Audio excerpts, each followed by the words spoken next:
ರಾಜ್ಯದಲ್ಲಿ gutka ban ban ban. So ನಮ್ಮ gutka lovers ಗಳಿಗೆ ಸರ್ಕಾರ ಒಂದು ಸರಿಯಾದ ಶಾಕ್ ಅನ್ನ ಕೊಟ್ಟಿದೆ.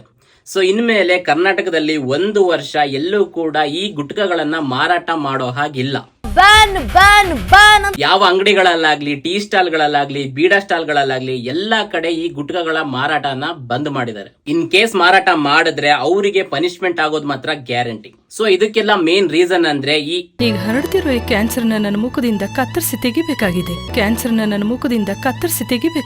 So lung cancer, oral cancer, throat cancer, so ಈ ರೀತಿ ಕ್ಯಾನ್ಸರ್ ಗಳ ಕೇಸಸ್ ಗಳು ಜಾಸ್ತಿ ಆಗ್ತಿದ್ವಿ ಅನ್ನುವಂತ ಒಂದು ಕಾರಣಕ್ಕೆ ಸರ್ಕಾರ ಈ ಒಂದು ಡಿಸಿಷನ್ ನ ತಗೊಂಡಿದೆ. ಸೊ ಇದರಿಂದ ನಮ್ಮ ಗುಟ್ಕಾ ಲವರ್ಸ್ ಗಳಿಗೆ ಬೇಜಾರಾಗಿರೋದಂತೂ ನಿಜಾನೇ. ಬಟ್ ಗುಟ್ಕಾ ಲವರ್ಸ್ ಗಳ ಫ್ಯಾಮಿಲಿಗಳಿಗೆ ಈ ಒಂದು ವಿಷಯದಿಂದ ತುಂಬಾ ಖುಷಿಯಾಗಿರುತ್ತೆ. ಸದ್ಯ ನಮ್ಮ ಮಗ ಈಗಲಾದ್ರೂ ಈ ಗುಟ್ಕಗಳನ್ನ ಹಾಕೋದನ್ನ ಕೈ ಬಿಡ್ತಾನಲ್ಲ ಅಂತ.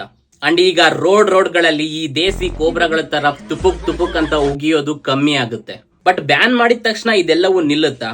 ಇಲ್ಲ, ಇದೆಲ್ಲ ಬ್ಲಾಕ್ ಅಲ್ಲಿ ಸಿಗೋದಕ್ಕೆ ಶುರು ಆಗುತ್ತೆ. ಬಟ್ ಪ್ರೈಸಸ್ ಗಳು ಕೂಡ ಇದ್ರ ಜೊತೆ ಜಾಸ್ತಿ ಆಗುತ್ತೆ. ಸೊ ನಾರ್ಮಲಿ 10 ಪ್ಯಾಕೆಟ್ ಗಳನ್ನ ಹಾಕ್ತಾ ಇದ್ದಂತ ಒಬ್ಬ ವ್ಯಕ್ತಿ ಇನ್ಮೇಲೆ ಜಸ್ಟ್ 2 ಅಥವಾ 3 ಪ್ಯಾಕೆಟ್ ಗಳನ್ನೇ ಹಾಕ್ಬೇಕಾಗುತ್ತೆ. ಸೊ ಹಾಗಾಗಿ ಸರ್ಕಾರ ಈ ಡಿಸಿಷನ್ ನ ತಗೊಂಡಿದೆ. ಸೊ ಸರ್ಕಾರದ ಈ ಡಿಸಿಷನ್ ಸರಿ ಇದೆಯೋ ಇಲ್ವೋ ಅನ್ನೋದನ್ನ ಕಮೆಂಟ್ ಮೂಲಕ ತಿಳಿಸಿ. ಅಂಡ್ ಈ ಗುಟ್ಕಾ ಜೊತೆ ಇನ್ನು ಏನ್ ಬ್ಯಾನ್ ಮಾಡಬೇಕು ಅಂತ ನಿಮಗನ್ಸುತ್ತೆ ಕಮೆಂಟ್ ಮಾಡಿ. ಅಂಡ್ ಈ ವಿಡಿಯೋನ ಮ್ಯಾಕ್ಸಿಮಮ್ ಶೇರ್ ಮಾಡಿ ಅಂಡ್ ಅಕೌಂಟ್ ಫಾಲೋ ಕೂಡ ಮಾಡ್ಕೊಳ್ಳಿ. Thank you.